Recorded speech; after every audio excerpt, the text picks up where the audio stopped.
Hello les amis et bienvenue dans une nouvelle vidéo. Donc aujourd'hui on se retrouve pour la vidéo J'ai poignardé mon amoureux. Donc je vais vous expliquer comment faire sortir un couteau de la main de quelqu'un. Donc vous voyez, je prends la distance de la lame et j'essaye de, avec la fausse peau, faire deux petits boudins de taille à peu près identique que je vais coller en appuyant dessus sur la main de mon chéri. Donc voilà.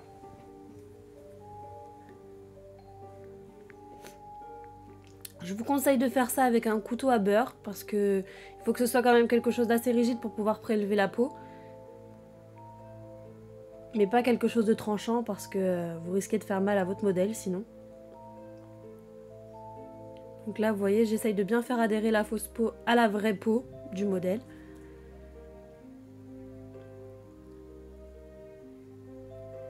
Donc si vous voulez faire ressortir le couteau de l'autre côté de la main, parce que moi je vais le faire que d'un seul côté sur le dessus, si vous voulez faire sortir de l'autre côté de la main, vous pouvez utiliser exactement la même méthode. Simplement, moi j'ai préféré le faire sortir que d'un seul côté pour qu'il puisse quand même utiliser sa main pendant la journée.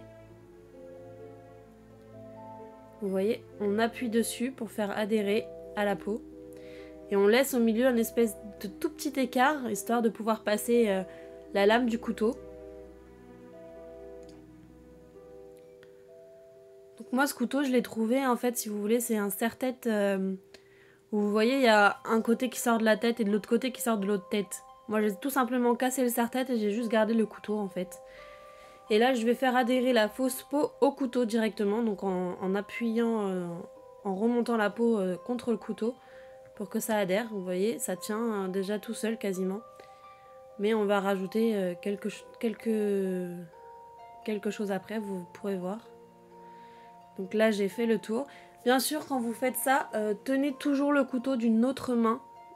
Parce que le fait d'appuyer sur la fausse peau peut faire bouger le couteau. Et c'est pas ce qu'on veut, donc on va le tenir en même temps qu'on le fait pour pas décoller l'autre côté. Voilà.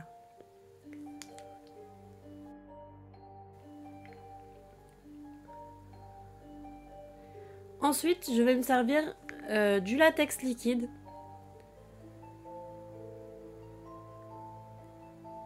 Donc je vais en mettre un petit peu partout pour que ça adhère à la peau.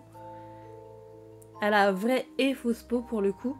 C'est pour consolider le tout et que ça tienne mieux.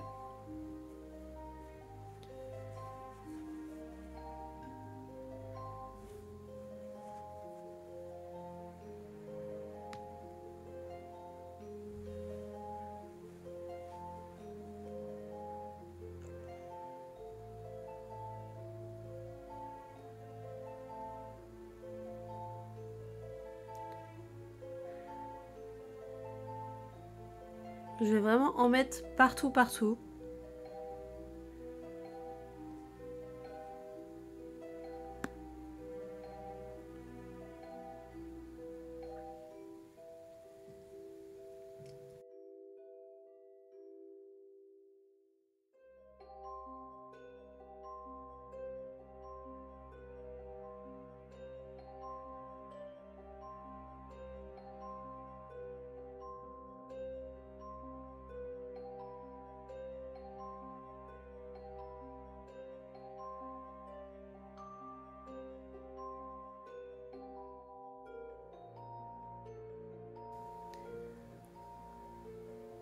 Je vais laisser sécher la première couche et je vais en appliquer une deuxième.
Faut bien laisser sécher la couche de latex pour que ça adhère vraiment au couteau. Si vous laissez pas assez sécher et que le latex est encore humide, vous aurez du mal à appliquer les pigments pour colorer la peau par la suite.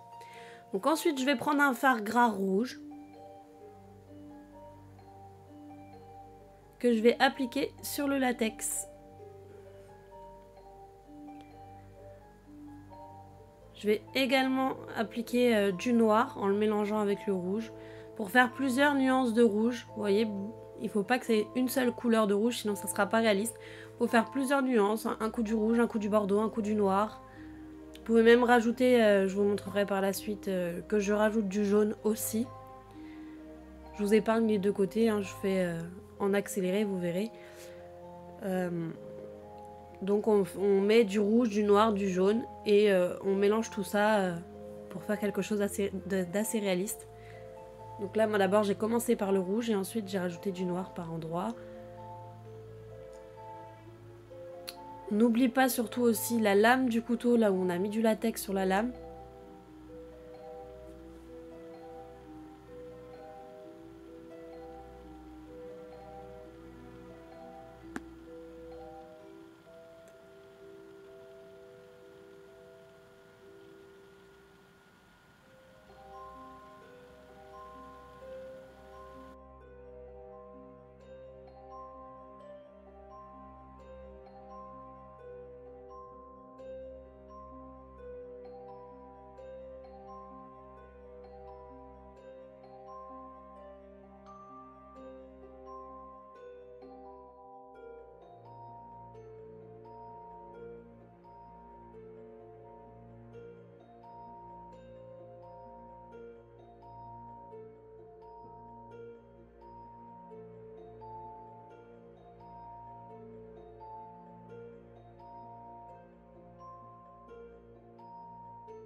Je vais rajouter le jaune pour donner le réalisme, vous voyez, entre le noir, le rouge et le jaune.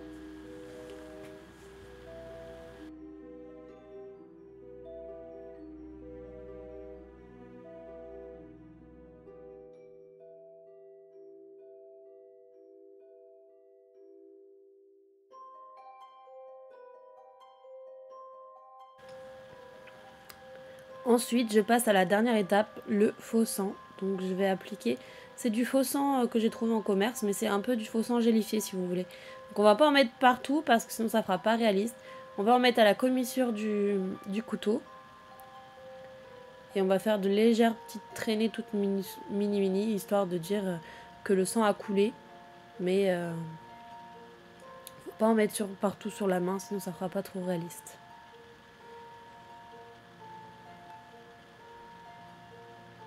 Désolée pour ma grosse tête qui passe devant la caméra.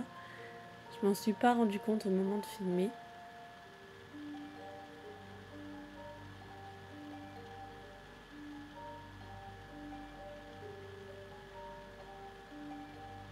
On y va à parcimonie, hein. Faut pas en mettre beaucoup. Et donc voilà, j'espère que cette vidéo vous a plu. Si c'est le cas, laissez un petit pouce bleu. Abonnez-vous et partagez la vidéo. Surtout commentez, j'adore avoir vos commentaires. Et je vous laisse avec le résultat dans quelques instants. Et j'ai prévu pour vous un petit bêtisier à la fin. Quand mon chéri enlève le couteau de sa main, on entend son cri, c'est hilarant. Je vous le laisserai visionner. Ciao et à demain!